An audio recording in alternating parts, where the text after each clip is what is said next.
السلام علیکم ورحمۃ اللہ وبرکاتہ. کیا حال ہے سب کا؟ الحمدللہ. نحمده ونصلی علی رسولہ الکریم. اما بعد فاعوذ باللہ من الشیطان الرجیم. بسم اللہ الرحمن الرحیم.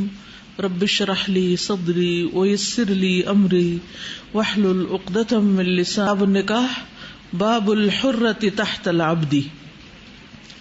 آزاد عورت غلام کی بیوی ہو سکتی ہے. حدثنا عبداللہ بن یوسف اخبرنا مالک عن ربیعۃ بن ابی عبد الرحمن عن القاسم بن محمد عن عائشہ رضی اللہ عنہا قالت، حضرت عائشہ رضی اللہ تعالی عنہا کہتی ہیں، کان فی بریرۃ ثلاث سنن، بریرہ سے یا بریرہ کی وجہ سے 3 سنتیں یا 3 باتیں معلوم ہوئیں. عتقت فخیرت، وہ آزاد ہوئی تو اس کو اختیار دیا گیا کہ وہ اپنے سابقہ شوہر کے ساتھ رہنا چاہتی ہے یا نہیں.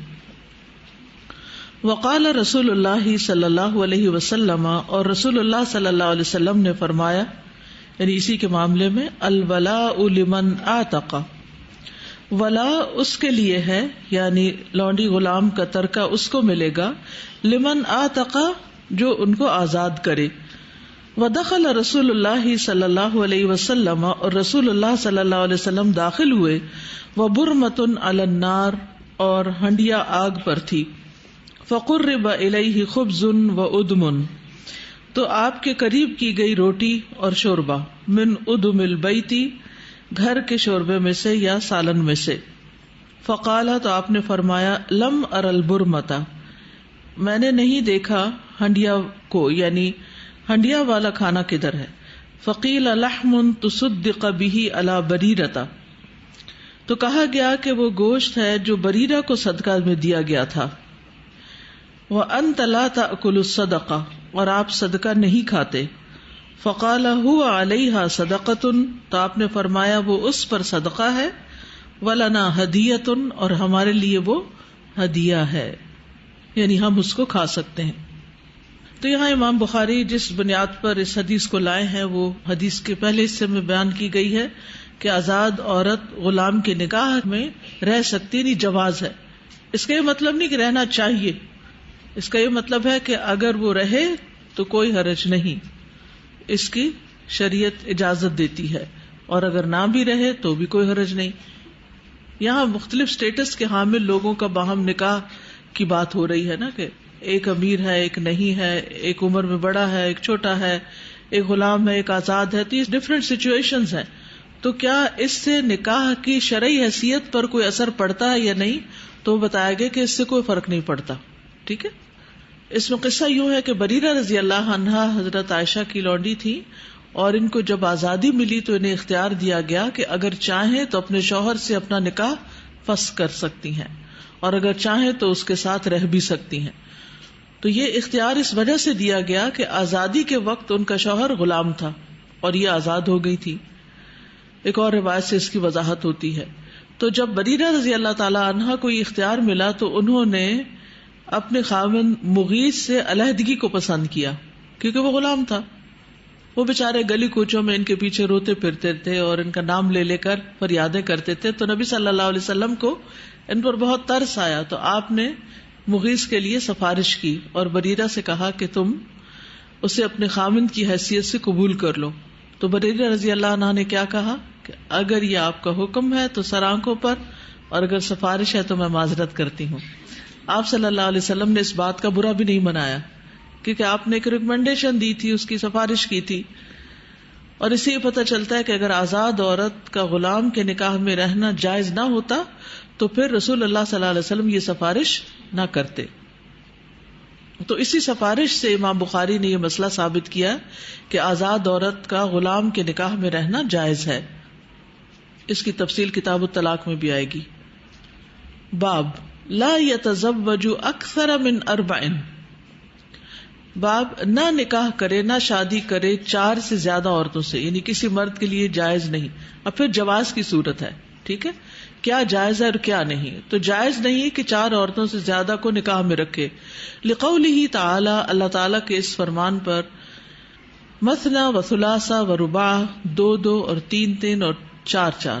وقال علی بن الحسین، اور علی بن حسین علیہ السلام نے کہا، یعنی مثنا او ثلاثہ او رباع، کہ اس کا مطلب ہے دو یا تین یا چار.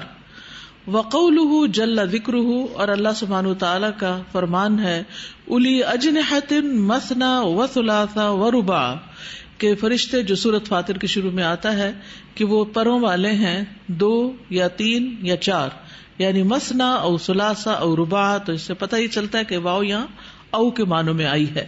لیکن بعض لوگوں نے اس کا معنی کیا نکالا کہ یہ اور یعنی 2+3+4 کتنی بن گئی؟ 9 ہو گئی نا. اور وہ پھر ساتھ یہ کہتے ہیں کہ چونکہ نبی صلی اللہ علیہ وسلم نے بھی 9 شادیاں کی تھی تو یہ بھی 9 بنتے ہیں، تو اس لیے عام بندہ بھی 9 شادیاں کر سکتا ہے، یعنی 9 عورتوں سے شادی کر سکتا ہے، جبکہ یہ درست نہیں. حدثنا محمد اخبرنا عبدۃ عن ہشام عن ابیہ عن عائشہ، حضرت عائشہ سے روایت ہے، وَإِنْ خِفْتُمْ أَلَّا تُقْسِطُوا فِي الْيَتَامَى، اور اگر تمہیں خوف ہو کہ تم نہ انصاف کرو گے یتیم لڑکیوں کے معاملے میں، یعنی پورا مہر نہیں دو گے. قالت الیتیمۃ، حضرت عائشہ اس کی وضاحت کرتی ہیں کہ یتیم لڑکی تکون عند الرجل، ایک مرد کے پاس ہوتی، وہو ولیھا، اور وہی اس کا ولی بھی ہوتا.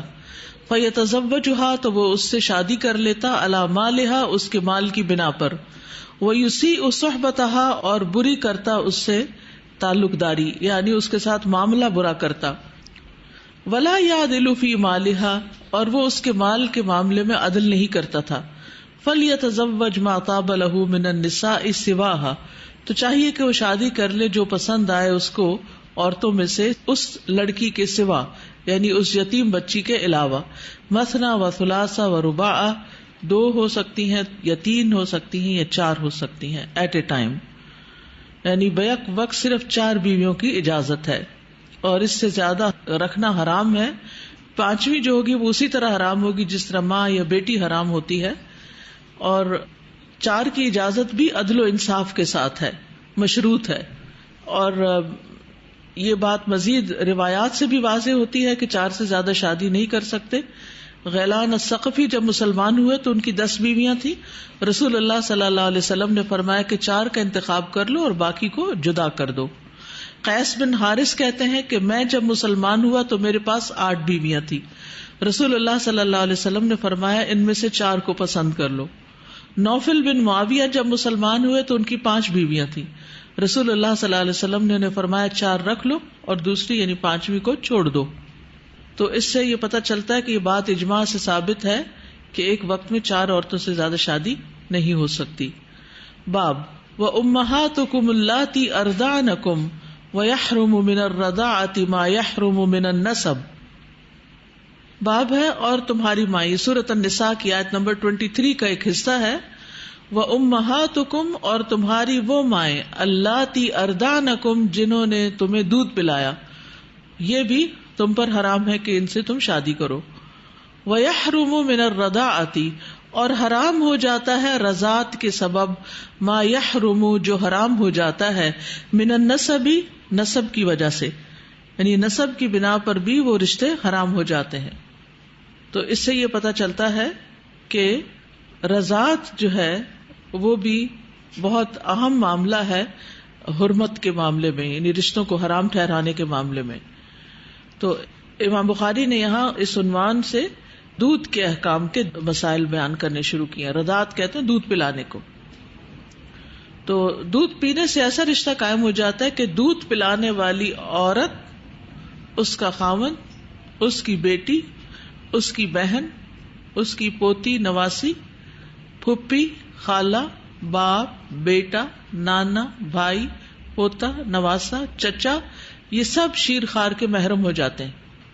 لڑکی ہو تو لڑکے اور لڑکا ہو تو لڑکیاں یعنی عورتیں، یہ سب اس کے محرم ہو جاتے ہیں. ان سے نکاح نہیں ہو سکتا. ٹھیک، اس لیے امام بخاری نکاح کے ضمن میں یہ رضاعت کا مسئلہ کتاب النکاح کے اندر لے کر آئے ہیں. لیکن شرط یہ ہے کہ کم از کم 5 مرتبہ دودھ پیا ہو اور مدت رضاعت 2 سال کے اندر ہو. لیکن جس لڑکے یا لڑکی نے دودھ پیا یعنی جو بچہ ہے دودھ پینے والا، اس کا باپ یا بھائی یا بہن یا ماں یا نانی، خالہ، ماموں وغیرہ دودھ پلانے والی عورت پر یا اس کے شوہر پر حرام نہیں ہوں گے. ٹھیک ہے، یعنی یہ جو بچہ ہے جس عورت کا دودھ پیے گا اس کے رشتہ دار تو اس پہ حرام ہیں، لیکن اس بچے کے رشتہ دار دودھ پلانے والی پہ حرام نہیں. ٹھیک ہے، بچے کا لڑکا ہے مثلاً تو اس عورت کی فیمیل رشتہ داروں سے پردہ نہیں ہوگا، لیکن اس عورت کا اس بچے کے میل رشتہ داروں سے، باپ بھائی وغیرہ سب سے پردہ ہوگا. ٹھیک ہے، تو قاعدہ کیا ہوا کہ دودھ پلانے والی کی طرف سے تو سب لوگ دودھ پینے والے کے محرم ہو جاتے ہیں، لیکن دودھ پینے والے کی طرف سے وہ خود یا اس کی اولاد ہی محرم ہوتی ہے، اس کے باپ بھائی چچا ماموں وغیرہ محرم نہیں ہوتے. حدثنا اسماعیل قال حدثني مالک عن عبد الله بن ابی بکر عن امرۃ بنت عبد الرحمن ان عائشہ زوج النبی صلی اللہ علیہ وسلم اخبرتها، حضرت عائشہ نے ان کو خبر دی، امرہ کو، امرہ ان کی شاگرد تھی، ان رسول اللہ صلی اللہ علیہ وسلم کہ رسول اللہ صلی اللہ علیہ وسلم کان عندہا تھے اس کے پاس، یعنی نبی صلی اللہ علیہ وسلم تھے ان کے پاس. کن کے؟ حضرت عائشہ کے پاس. وَأَنَّهَا اور بے شک انہوں نے سمعت سنی، صوتا آواز، رجل ایک مرد کی، یستأذن فی بیت حفصہ جو حضرت حفصہ کے گھر جانے کی اجازت مانگ رہا تھا. قالت حضرت عائشہ کہتی ہیں فقلت یا رسول اللہ، میں نے کہا اللہ کے رسول، ھذا رجل یستأذن فی بیتک، یہ کوئی مرد ہے جو آپ کے گھر داخل ہونے کی اجازت مانگ رہا ہے.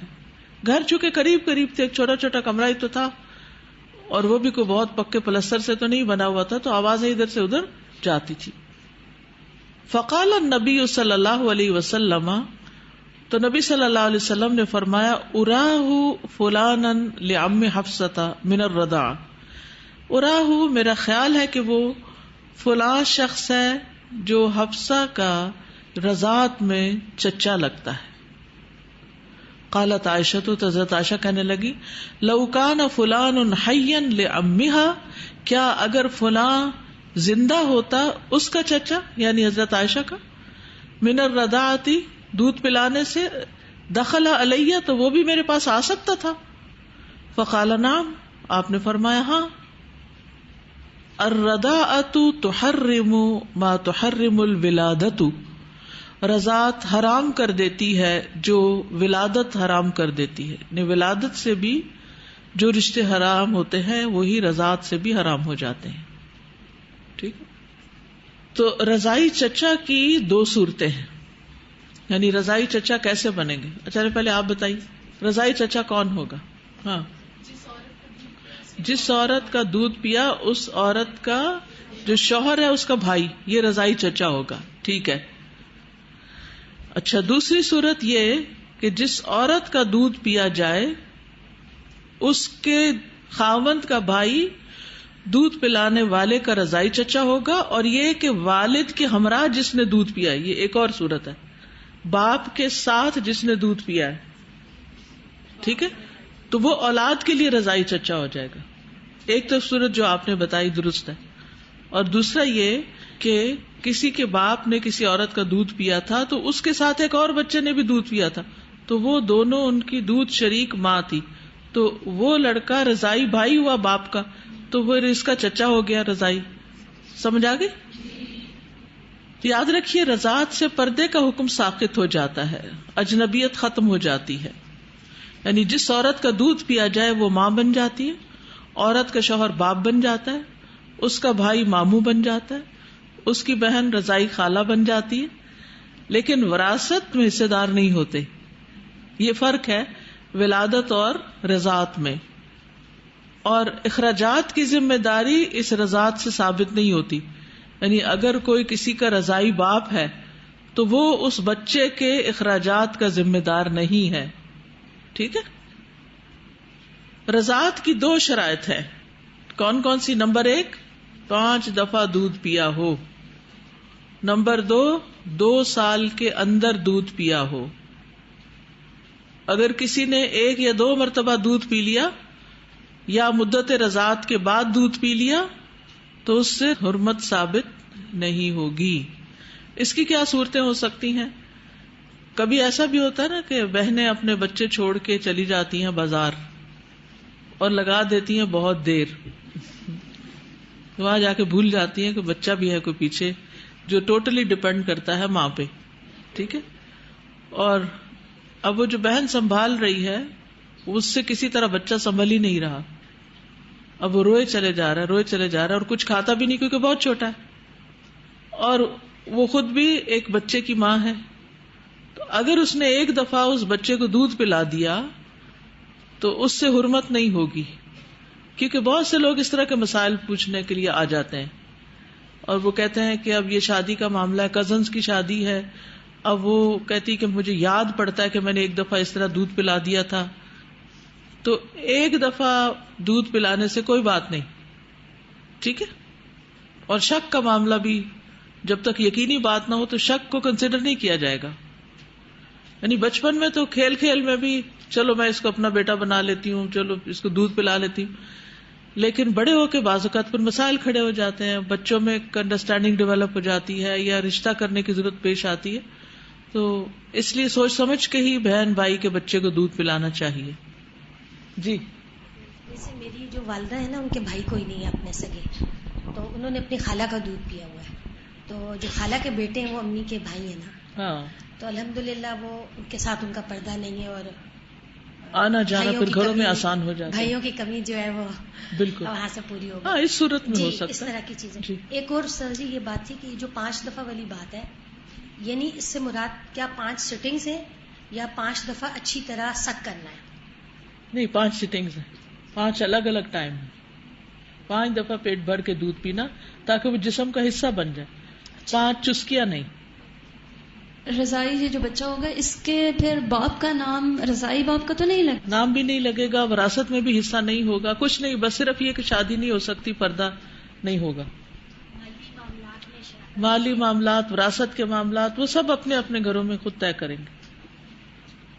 حدثنا مسدد حدثنا یحیی عن شعبہ عن قتادہ عن جابر بن زید عن ابن عباس قال، ابن عباس کہتے ہیں قیل للنبی صلی اللہ علیہ وسلم، نبی صلی اللہ علیہ وسلم سے کہا گیا، الا تتزوج ابنۃ حمزہ، کیا آپ حمزہ جو آپ کے چچا تھے ان کی بیٹی سے نکاح نہیں کر لیتے؟ قال انہا ابنۃ اخی من الرضاع، آپ فرمانے لگے کہ وہ تو میرے رضائی بھائی کی بیٹی ہیں.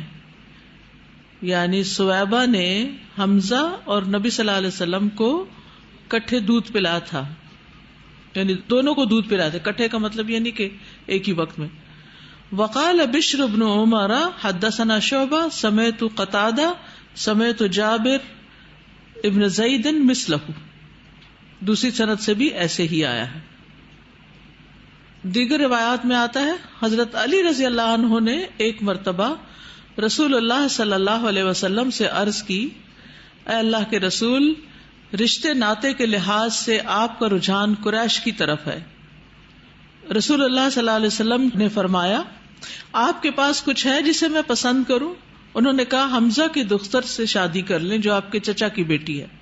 آپ نے فرمایا وہ میرے لیے جائز نہیں کیونکہ وہ میرے رضائی بھائی کی بیٹی ہے.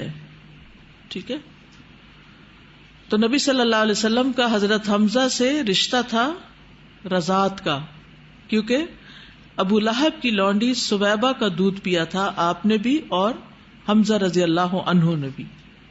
اسی طرح ابو سلمہ جو تھے حضرت ام سلمہ کے ہسبینڈ، انہوں نے بھی سویبہ لونڈی کا دودھ پیا تھا، تو وہ بھی آپ صلی اللہ علیہ وسلم کے رضائی بھائی تھے، جیسا کہ دوسری حدیث میں وضاحت ہے. ٹھیک ہے، تو جس طرح اپنے بھائی کی بیوہ سے نکاح ہو سکتا ہے، اسی طرح رضائی بھائی کی بیوہ سے بھی نکاح ہو سکتا ہے. اور حضرت حمزہ کی اس بیٹی کے نام مختلف آئے ہیں، امامہ، عمارہ، سلمہ، عائشہ وغیرہ. حدثنا الحکم بن نافع اخبرنا شعیب عن الزہری قال اخبرنی عروۃ بن الزبیر، عروہ بن زبیر خبر دیتے ہیں زہری کو، ان زینب بنت ابی سلمۃ اخبرتہ، کہ عروہ کو خبر دی ہے زینب بنت ابی سلمہ نے، ان ام حبیبۃ بنت ابی سفیان اخبرتھا، کہ ام حبیبہ بنت ابی سفیان نے زینب کو خبر دی، انہا، کہ وہ، قالت کہتی ہیں، یا رسول اللہ، کہ انہوں نے کہا اے اللہ کے رسول، انکح اختی بنت ابی سفیان، نکاح کر لیجئے میری بہن جو ابو سفیان کی بیٹی ہے۔ فقال او تحبین ذالک، تو آپ نے فرمایا کیا تم یہ پسند کرتی ہو کہ وہ تمہاری سوکن بن جائے؟ مطلب یہ تھا۔ فقلت نعم لست لک بمخلیۃ، میں نے کہا جی ہاں، میں آپ کے لیے کوئی اکیلی تھوڑی ہوں، یعنی پہلے بھی تو سوکنے ہیں۔ وَأَحَبُّ مَنْ شَارَكَنِي فِي خَيْرٍ أُخْتِي، اور زیادہ محبوب ہے مجھے کہ جو میرے ساتھ خیر میں شریک ہو وہ میری بہن ہے، یعنی میں اپنی بہن کے لیے چاہوں گی کہ وہ بھی اس خیر میں شریک ہو جو مجھے ملی ہے۔ فقال النبی صلی اللہ علیہ وسلم، تو نبی صلی اللہ علیہ وسلم نے فرمایا، ان ذالک لا یحل لی، کہ یہ میرے لیے حلال نہیں۔ قلت، میں نے کہا، فإنا نحدث، کہ ہمیں بتایا گیا ہے، انک ترید ان تنکح بنت ابی سلمۃ، کہ آپ ابو سلمہ کی بیٹی سے نکاح کرنا چاہتے ہیں۔ قال بنت ام سلمہ، آپ نے پوچھا ام سلمہ کی بیٹی سے؟ قلت نعم، میں نے کہا ہاں۔ فقال لو انہا لم تکن ربیبتی فی حجری، کہ اگر وہ میری ربیبہ نہ ہوتی، ربیبہ ہوتی ہے کسی عورت کے پچھلے شوہر کی بیٹی، فی حجری، میری پرورش میں، ما حلت لی، تو بھی میرے لیے حلال نہ ہوتی۔ انہا لبنت اخی من الرضاع، وہ رضاعت میں میرے بھائی کی بیٹی ہے، میری بھتیجی لگتی ہے۔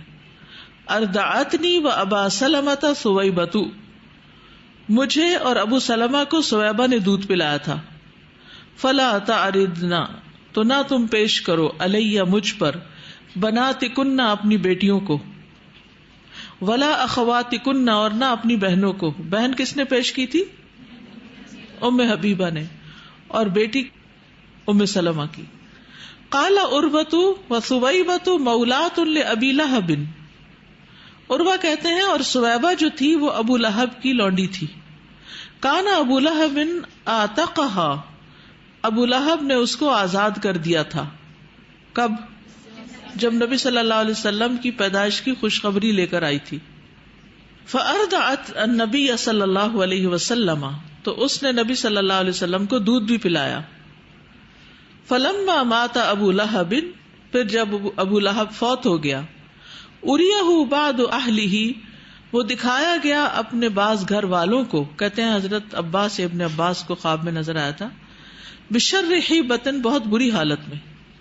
قال لہ ماذا لقیت، تو اس نے کہا، یعنی جس نے خواب دیکھی تو اس نے ابو لہب سے کہا تمہیں کیا ملا؟ ماذا لقیت؟ قال ابو لہب، ابو لہب کہتا ہے، لم الق بعدکم، نہیں میں ملا یا میں نے پایا تمہارے بعد، غیر انی سقیت فی ہذہ بعتاقتی ثویبہ، سوائے اس کے کہ جو اس نے انگوٹھے کے گڑھے کی طرف اشارہ کیا، یہ جو ہوتا ہے یہاں اتنا سا، جو انگوٹھے اور کلمے کی انگلی کے بیچ میں ہوتا ہے، سوائے اس کے کہ جو اس جگہ کے درمیان میں ہے، اور یہ بھی اس وجہ سے کہ میں نے ثویبہ کو آزاد کر دیا تھا، بعتاقتی ثویبہ، یعنی بس اتنا سا مجھے آرام ملا ہے اس انگوٹھے کے درمیان والی جگہ جتنا، باقی تو میں عذاب ہی عذاب میں ہوں۔ تو بنیادی طور پر یہاں جو بات کہی گئی وہ یہ کہ بیک وقت ایک ہی شخص سے دو بہنوں کا نکاح حرام ہے۔ دو بہنیں ایک وقت میں ایک شخص کی زوجیت میں نہیں ہو سکتی۔ ہاں، ایک فوت ہو جائے یا اس کو طلاق دے دی جائے تو بعد میں دوسری بہن سے شادی کر لی جائے، وہ تو ٹھیک ہے، لیکن ایک ہی وقت میں دو بہنیں دو سوکنے نہیں ہوتی، اس سے خون کے رشتوں کی حرمت پامال ہوتی ہے، قطع رحمی ہوتی ہے۔ تو ہو سکتا ہے کہ ام حبیبہ کو اس بات کا علم نہ ہو، اس لیے انہوں نے اس طرح پیش کر دیا ہو، یا یہ بھی ہو سکتا ہے کہ وہ سمجھتی ہو کہ آپ کے لیے یہ حلال ہو سکتی ہے چیز، یا آپ کی خصوصیت ہو، کیونکہ کچھ چیزیں نکاح کے معاملے میں آپ کے لیے حلال تھیں جو دوسروں کے لیے نہیں تھیں، کیونکہ رسول اللہ صلی اللہ علیہ وسلم کے لیے نکاح کے احکام دوسروں سے مختلف ہیں. اور اس کی وضاحت ایک اور حدیث سے بھی ہوتی ہے جو سنن ابی داؤد میں ہے. ابو ہریرہ رضی اللہ عنہ نے بیان کیا کہ رسول اللہ صلی اللہ علیہ وسلم نے فرمایا، نہ نکاح کی جائے کوئی عورت اس کی پھپھی پر. پھپھی بھتیجی ایک جگہ نہیں اکٹھی ہو سکتی. نہ پھپھی اس کی بھتیجی پر کہ پہلے بھتیجی سے کر لی پھر پھپھی سے. اور نہ نکاح کی جائے کوئی عورت اس کی خالہ پر. خالہ بھانجی بھی اکٹھی نہیں ہو سکتی. اور نہ خالہ اس کی بھانجی پر. نہ نکاح کی جائے بڑی چھوٹی پر اور نہ چھوٹی بڑی پر، یعنی بہن. ٹھیک ہے. ام سلمہ کی بیٹی سے نکاح حلال نہ ہونے کی دو وجوہات تھیں. ایک تو وہ آپ کے زیر پرورش تھی، تو وہ وربائبکم اللاتی فی حجورکم، ان سے بھی نکاح نہیں ہو سکتا، وہ بھی محرمات میں سے ہے. اور دوسرا یہ کہ ابو سلمہ آپ کے دودھ شریک بھائی تھے، تو ان کی بیٹی ہونے کی بنا پر بھی شادی نہیں ہو سکتی تھی. تو باب سے مطابقت اس حدیث کی کیا ہے کہ جو رشتہ نسب کے سبب حرام ہے وہ رضاعت کی وجہ سے بھی حرام ہو جاتا ہے. اچھا، یہاں یہ جو خواب کا معاملہ آیا ہے کہ خواب میں دیکھا گیا کہ ابو لہب کو تھوڑی سی آزادی ملی نبی صلی اللہ علیہ وسلم کی ولادت کے موقع پر خوشخبری دینے والی عورت کو آزاد کرنے کی وجہ سے، تو اس بارے میں ایک اور بھی روایت میں آتا ہے کہ جب عباس رضی اللہ عنہ نے خواب میں دیکھا کہ ابو لہب بہت بری حالت میں ہے اور اس نے کہا مجھے مرنے کے بعد کبھی راحت نصیب نہیں ہوئی سوائے پیر کے دن عذاب میں کچھ تخفیف ہو جاتی، کیونکہ پیر کے دن اس نے آزاد کیا تھا لونڈی کو. تو اس سے کچھ لوگوں نے کہا کہ نبی صلی اللہ علیہ وسلم کا اگر جشن ولادت منایا جائے تو اس سے بھی عذاب ٹل سکتا ہے. یہ مسئلہ نکالنے کی کوشش کی، یعنی لوگ اس سے میلاد کو ثابت کرتے ہیں. یعنی ابو لہب نے کہا کہ سوموار کے دن میرے عذاب میں کچھ تخفیف ہوتی ہے، اور اس کی وجہ کیونکہ پیر کے دن اس نے آزاد کیا تھا لونڈی کو، نبی صلی اللہ علیہ وسلم کی ولادت کی خوشی. تو ابو لہب نے نبی صلی اللہ علیہ وسلم کی ولادت کی خوشی منائی تھی، تو ہمیں بھی آپ کی ولادت کی خوشی منانی چاہیے اور اس دن دھوم دھڑکے سے جلوس نکالنے چاہیے اور دیگیں پکانی چاہیے اور عید منانی چاہیے، وہ جشن عید میلاد النبی منانا چاہیے. اس خواب کی بنیاد پر لوگوں نے یہ سارے مسائل نکال لیے کہ اگر آپ چاہتے ہیں کہ عذاب سے بچیں، ابو لہب جیسے بندے کو اگر عذاب میں تخفیف ہو گئی تو ہم بھی عذاب سے بچ جائیں گے، چاہے اور کچھ کریں یا نہ کریں، لیکن میلاد منا لیں. سب سے پہلی بات تو یہ کہ یہ ایک اصول کی بات ہے، کیا دین کے احکامات خوابوں کی بنیاد پر اخذ کیے جائیں گے یا قرآن و سنت کی بنیاد پر؟ تو جب کوئی آپ کے سامنے اس قسم کی بات لے کر آئے تو آپ اس کو یہی بس ایک بات کریں. مثلاً کوئی خواب میں دیکھ لے کہ اس سے کوئی کہہ رہا ہے کہ آج کے بعد تم نماز نہ پڑھو کیونکہ تمہیں اللہ نے بخش دیا ہے، تو کیا وہ نماز چھوڑ دے گا؟ کیوں؟ اسے خواب میں آیا. خوابوں کی بنیاد پر شریعت کے احکام ثابت نہیں ہوتے، بس بات ہی ختم ہوگی. اس سے آگے تو مسئلہ ہی کھڑا کرنے کی ضرورت نہیں، کیونکہ لوگ سب جانتے ہیں کہ ابو لہب جو ہے اس کا حال خراب ہے اور اس کے بارے میں سب جانتے ہیں. تو جب سنتے ہیں یہ خواب تو لوگ بہت متاثر ہو جاتے ہیں، کہتے ہیں ہاں بالکل ہمیں بھی ولادت کے موقع پر میلاد میں کچھ نہ کچھ خود نہ بھی کریں تو اس میں پیسے دینے چاہیے، جو کر رہے ہیں ان کو سپورٹ کرنا چاہیے.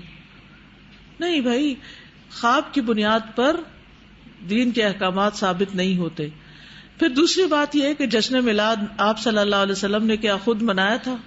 کیا صحابہ نے اس سے کوئی حکم نکالا کہ حضرت عباس کے خواب کی بنیاد پر ہم سب میلاد منائیں؟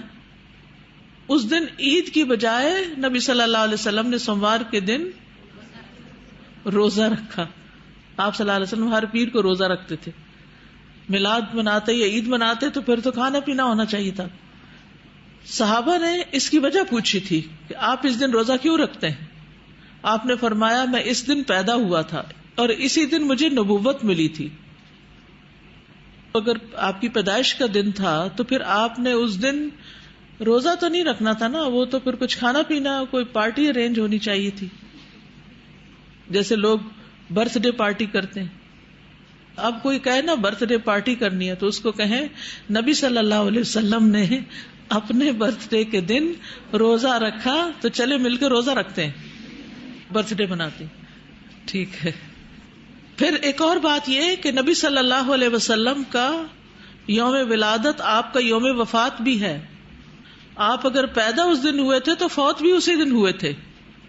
حضرت فاطمہ آپ کی وفات کی وجہ سے بہت نڈھال تھی. کیا ہمیں اس دن پھر جشن منانا چاہیے جس دن آپ فوت ہوئے؟ پہلے تو لوگ 12 وفات کہا کرتے تھے. مجھے یاد ہے اچھی طرح بچپن میں 12 وفات کا دن ہے آج, لیکن اب میلاد کا دن بنا دیا گیا. اور ایک اور بات یہ کہ بخاری میں یہ روایت مرسلن آئی ہے اور حالت کفر میں دیکھا گیا خواب قابل حجت نہیں, کیونکہ عباس رضی اللہ عنہ نے کفر کی حالت میں یہ خواب دیکھا تھا, وہ مسلمان نہیں ہوئے تھے ابھی. تو بہرحال جو کام نبی صلی اللہ علیہ وسلم نے خود نہیں کیا, صحابہ نے نہیں کیا, تو پھر ہمیں بھی اس سے پرہیز کرنا چاہیے, ورنہ وہ بدعت شمار ہو جائے گا. ٹھیک ہے جی, فرمائیے. آپ کے چچا ابو طالب جو تھے وہ بھی چونکہ مسلمان نہیں تھے تو ان کی بھی عذاب میں تخفیف کا ذکر حدیث میں ملتا ہے. تو یہ جو تخفیف ہے چاہے ان کی ہے یا ان کی ہوئی یا کسی بھی اور کی ہوگی, یہ تو صرف اللہ سبحانہ و تعالیٰ کی اپنی پوری مرضی ہے, اور وہ ہے کہ وہ اگر کوئی تخفیف کسی وجہ سے کرتے ہیں تو یہ اللہ سبحانہ و تعالیٰ کر سکتے ہیں. بندے اس کی بیس پر خود ساختہ اس طرح کی چیزیں تو نہیں قائم کر سکتے. زیادہ سے زیادہ جو بات سمجھ میں آتی ہے وہ یہ کہ نبی صلی اللہ علیہ وسلم سے محبت رکھنا ہمارے ایمان کا حصہ ہے, اور اس کو پرکھنا چاہیے کہ ہم آپ کے لیے آپ کے لائے ہوئے مشن اور آپ کے لائے ہوئے دین کے ساتھ کیا کر سکتے ہیں, کیونکہ اصولی محبت ہے نا. کیونکہ جو ہی ربیع الاول شروع ہوتا ہے ہر دوسرا بندہ میلاد کا سوال اور مسئلہ لے کے آ جاتا ہے. تو یہ 3-4 پوائنٹس یاد رکھیں تو بات ہی ختم ہو جاتی, کسی سے پوچھنے کی ضرورت ہی نہیں. ہوتا ہی ہے نا کہ چاروں طرف یہی کام ہو رہا ہوتا ہے, تو پھر انسان خود ڈاؤٹ میں پڑ جاتا ہے کہیں میں ہی نہ غلط کر رہا ہوں. تو جس کے پاس علم ہوتا ہے, ایک اصول ہوتا ہے, کوئی دلیل ہوتی ہے, تو وہ پھر اس طرح کی باتوں سے متاثر نہیں ہوتا کہ ساری دنیا کر رہی تو ہم بھی کر لیں. Majority is not authority. جی. دوسری بات یہ کہ جو حدیث میں آتا ہے نا قال عروہ, تو عروہ کی عباس رضی اللہ سے ملاقات ثابت نہیں ہے, تو یہ حدیث منقطع بھی ہو گئی. اور دوسری بات یہ کہ یہ سنت ابو لہب تو ہو سکتی لیکن سنت محمد صلی اللہ علیہ وسلم نہیں, تو ہم تو نبی صلی اللہ علیہ وسلم کو فالو کرتے ہیں. ابو لہب کی سنت سے کیا مراد؟ کافر ہے نا, مینس کہ ان کا عمل ہوا تو کسی کافر کا عمل تو ہمارے لیے قابل حجت نہیں ہے نا. جی. جو لوگ اس حدیث سے یہ مسئلہ اخذ کرتے ہیں وہ یہ بھی تو دیکھیں کہ ولادت کی خوشی منانے کے باوجود بھی عذاب میں ہے ابو لہب, کیونکہ وہ آپ پر ایمان نہیں لایا, نہ آپ کا ساتھ دیا بلکہ الٹا آپ کو ستایا. السلام علیکم. استاذہ, جو ابو لہب ہے انہوں نے جب آزاد کیا تھا غلام کو تو اس نے اس خوشی پہ کیا تھا نا کہ ایک بیبی آیا ہے فیملی میں, اس نے اس خوشی پہ تو نہیں ہوا تھا کہ اللہ کے رسول پیدا ہوئے ہیں. صحیح. تو یہ لوگ تو اس لیے میلاد مناتے ہیں. صحیح.